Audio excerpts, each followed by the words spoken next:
So we've got all of that drawn up. So this is, let's see, put it beside our image here. So this is now our front wall for our section. So we have our door, we have our windows, and the overall height. So what we need to do then next is just cut this wall out, and then that's the front face done. And it's always best to use a metal ruler and a sharp scalpel blade because it's a lot easier to cut through. So I'm going to cut our wall out and then cut out our openings, and then I'll come back again. Now, so I know this doesn't look like much at the minute, but here we have our front wall of our house modelled and complete to scale, to 1 to 100.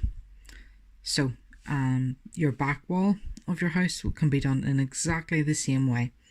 So it will more than likely be exactly the same dimensions on the outside as this wall, unless there is maybe an extension built on.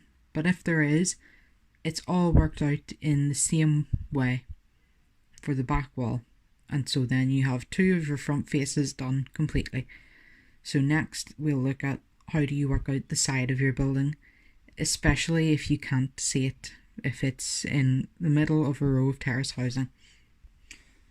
So as you can see from the house that I've chosen, it's met at both sides by another house.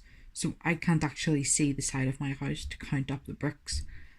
But what I was able to do was to find a house at the end of that terrace row where I could see the side of it. So I can do exactly the same thing here, where I can count the bricks as to how tall this is. I can count how many bricks across it is at this point, and then I can do the same at the top here to work that out. So from bottom to top we can count,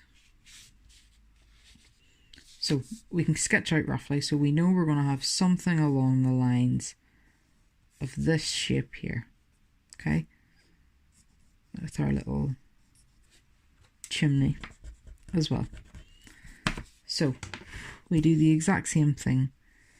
We count how tall, how many bricks there are going up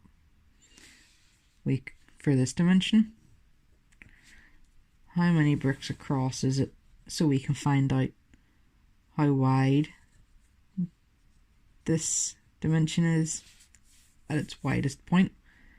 Then we can work out what's this dimension here at the chimney, and that can then allow us to just match these 2 points up.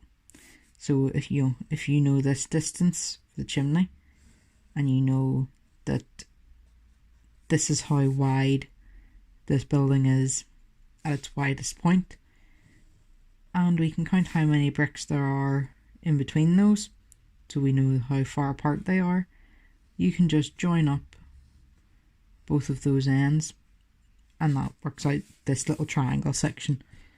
And then how tall our chimney is can be counted, and our chimney is just the same width as this little space here.